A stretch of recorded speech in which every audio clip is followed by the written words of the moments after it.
I have a confession to make. I am scared of sewing front fly zippers.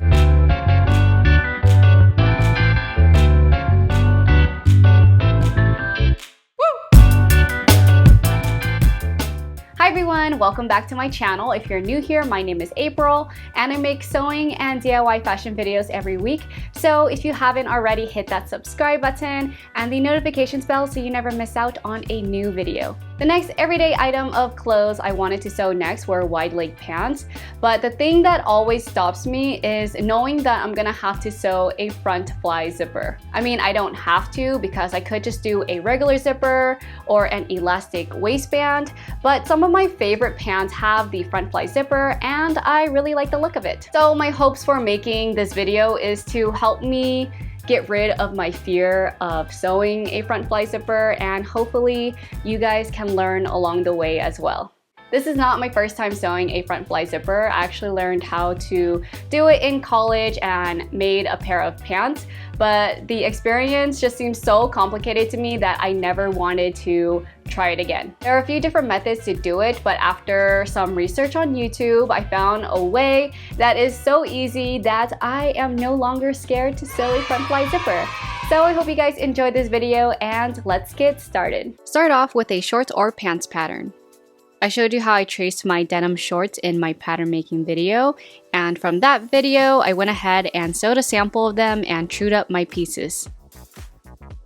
The first thing I did was watch many different tutorials on YouTube on how to sew a front fly zipper. The method I learned in school was the one where there's separate fly pieces, which was really confusing to me, but I never knew there was a way easier method that doesn't require all those additional steps. These were the top two videos that really helped me out: Front Fly Zipper Easy Assembly by Diane Deziel and How to Make Trouser Waistband and Front Zipper Fly Patterns by Kim Dave. Starting with Kim Dave's tutorial, I learned how to adjust my basic shorts pattern to include a fly. I lay my front shorts pattern over a new piece of paper and traced the top to create a separate waistband. If you don't have a waistband in your design, you can skip this step. So the thing here is we have to extend the waistband at the center front the same amount we're going to extend the shorts for the fly. I'm extending mine 1.5 inches. And then I also added seam allowance to the waistband.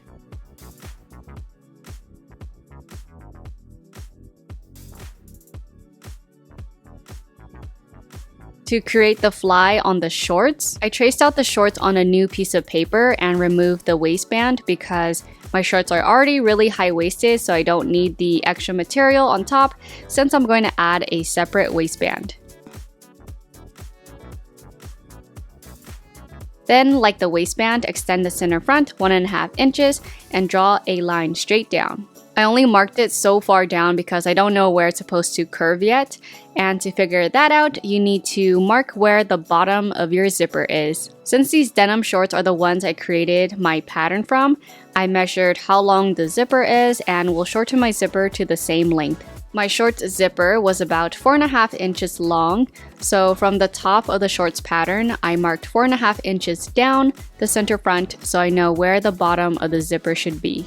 If you ever are unsure on the measurements, just take a look at one of your pants for reference. The second marking I made is where the bottom of the zipper fly is, which I also copied from my shorts. On my denim shorts, the bar tack here seems to be where the bottom of the zipper stop is, and then the curved stitch ends about 1/2 inch below that. Now that we have those markings, I know where to finish curving the bottom of the fly shape and kind of just blend it back into the original crotch seam. Then, because I was confused on if seam allowance should be added to the fly or not, I went ahead and added it just to be safe. Here's what the finished front fly zipper pattern should look like. As you can see, it's basically the same shorts pattern, just with the added fly at the center front. Next, I shortened my zipper to fit my marking, but if you're drafting your own design from scratch, you'll probably design the fly to fit the size of your zipper. I want to note that the top of my zipper head doesn't go into the waistband seam allowance. So before marking my zipper stop at the bottom, I lowered my zipper enough so that it's below the waistband seam. Time to make our first sample. Cut 2 front shorts pieces out. I'm using muslin fabric so I don't waste my fashion fabric. I was going to sew the crotch seam closed, but was wondering if I'm supposed to serge the raw edges first. And after inspecting Diane's video, her pieces definitely looked serged along the fly and crotch seam, so I went ahead and overlocked mine as well. I also couldn't decide if I should mark out my seam lines, and the answer to that is yes. Mark out your seam lines because we're still learning and it makes it so much easier to follow. Make sure to transfer your zipper markings as well. Okay, now that my crotch seam is serged, I can face the 2 front short pieces right sides together and sew up to the bottom of the zipper marking and backstitch. This is my first sample, so I did many things out of order, but make sure you watch to the end to hear my mistakes and what I would do differently next time. Now that we have the lower crotch seam closed up to the bottom of the zipper stop, we can close up the rest of the center front seam with a basting stitch.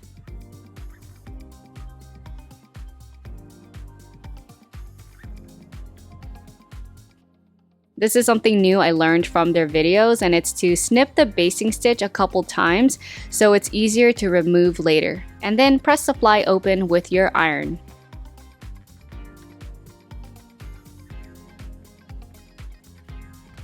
Alright, now it's time to sew the zipper, and my question here is, what side do I sew it on first? I guess that really depends on what side you want the fly to be facing in the end, but for now I followed Diane's video and she said the right side, so I marked an R on it so I know it's the right side. Lay the zipper face down so that the zipper teeth is right next to the seam. And then grab the right fly and zipper and flip the rest of the shorts to the left side. It's pretty easy to line up the zipper along the seam because all the layers are now flipped to the other side, so if you kind of push the zipper over the seam, it kind of just stays in place. Now sew the zipper tape down on the right fly piece with a regular straight stitch. My question at this point was, how much is the seam allowance that I'm supposed to sew the zipper tape with? I kind of just sewed it right in the middle of the zipper tape and it ended up working fine. I think as long as you're not sewing too close to the zipper teeth. Once you're almost to the top of the zipper, unzip it so it can lay flat and finish sewing up the rest of the zipper. This is what mine looks like so far. It's kind of crooked and I felt like I sewed it closer to the zipper teeth instead of in the middle of the tape, but it still worked out fine. Also, if you inspect some of your pants, every fly front zipper is sewn differently.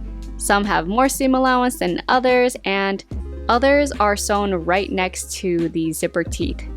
Next, you want to flip the zipper over like this, so it's now facing up on the right fly, and edge stitch the zipper tape down along the fold. Since we're sewing closer to the zipper teeth now, you can switch your presser foot to a zipper foot. In Diane's video, she didn't need to move her zipper head out of the way, so I tried leaving it as well, but it still got in the way for me and made my sewing crooked, so I suggest you move it out of the way if you need to.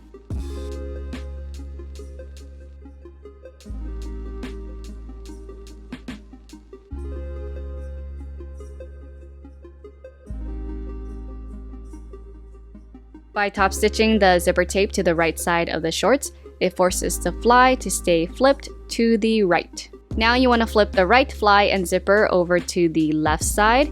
Make sure it's laying flat, and we're going to sew the other side of the zipper tape to the left fly. To do that, flip the shorts over to the right side so you're only sewing the zipper to the left fly piece.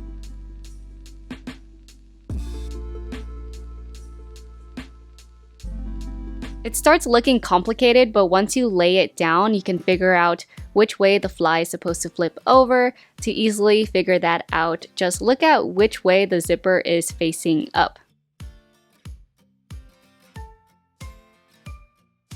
With the fly still open, flip the shorts over, and then from the right sides of the shorts, we're going to sew the left fly in place by top stitching it down. Sew a straight line down to where your marking for the bottom of the zipper is at, and stop at that point on your machine. Since my muslin fabric is a little transparent, it's easy to see the fly and know where to sew, but when working with thicker materials, I would draw out the fly shape so it's easy to follow, or maybe even just sew it from the back side. I'm actually not sure why we have to sew from the right side. Maybe it's because the stitching will be a lot more even or something, but let me know down in the comments if you have an idea. And I guess once we get to there, we're going to flip this side back under. What the heck? Okay, so I'll take out that pin. We're gonna flip it back under. I'm confused how this is just supposed to go. Like, are we flipping the whole thing? I guess so. Okay. So once you get to the bottom of your zipper marking, flip the right side of the fly entirely over to the left side that you are top stitching on, and finish sewing the curve to the center seam, but not past it.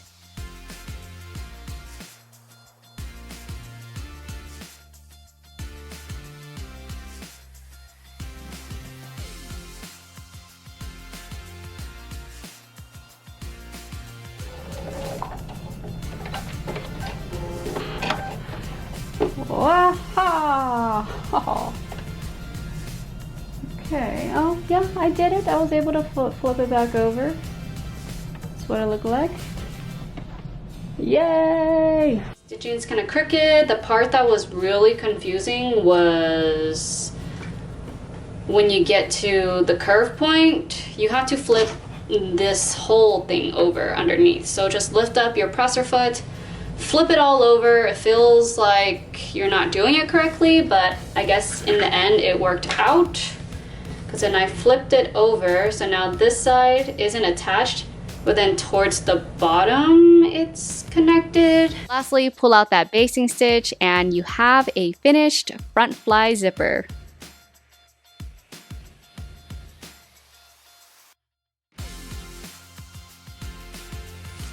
So my question with the waistband is that I extended it, which makes sense for when I'm covering this inside part, because then it will also extend for this inner fly extension. But for this top part, it now extends past that center front, which is fine for some trousers, but for me, I kind of just want it to be like these shorts right here where it ends right there. So I'm thinking one side of your waistband one side of your front waistband can be with the extension, and then the other side might not need it. After making my first one, I made a second sample, and here are a few things I did differently. First, I realized that I didn't need that additional seam allowance I added to my fly, so I trimmed it away from my pattern piece, but kept the seam allowance at the bottom of the crotch seam. The next thing is to mark my seam allowance for the crotch seam on both pieces of my fabric, which I didn't do the first time. And you don't need to mark the seam allowance for the fly, which I did on my first sample. The third thing I did differently on my second sample is sewing the crotch seam all at once by first sewing up to the bottom of the zipper with a permanent stitch, backstitching to hold it in place, and then switch your setting to a basting stitch to close up the rest temporarily. The fourth thing to keep in mind is that the side you start sewing the zipper on will determine which direction your fly faces. So if you want your fly to face the other direction, start with the zipper on the left side instead of the right. The last thing I would do differently on both of these shorts is having the top stitching of the fly and right under the bottom of the zipper stop instead of a ½ inch below. Just something I prefer, but I know every pant is different. I like my second sample because I left more seam allowance for the zipper right here. I don't know if you can see, but there's more seam allowance for the zipper. So next time I don't think I'm gonna sew as close to the zipper teeth, because for this one I sewed a lot closer to the zipper teeth. And I noticed already just unzipping it back and forth. Maybe I just need to press it, but I started catching this fabric. From here you can sew your pocket to the front, and then you can sew the back side of the shorts at the side seams and the inner leg seam. And then you can sew your waistband to hold everything together. Thank you all so much for watching. Stay tuned for the next episode of making everyday clothes from scratch, because I'm gonna be putting my skills to the test and making an actual pair of pants with a front fly zipper. As usual, don't forget to like and subscribe, and I'll see you next time. Bye!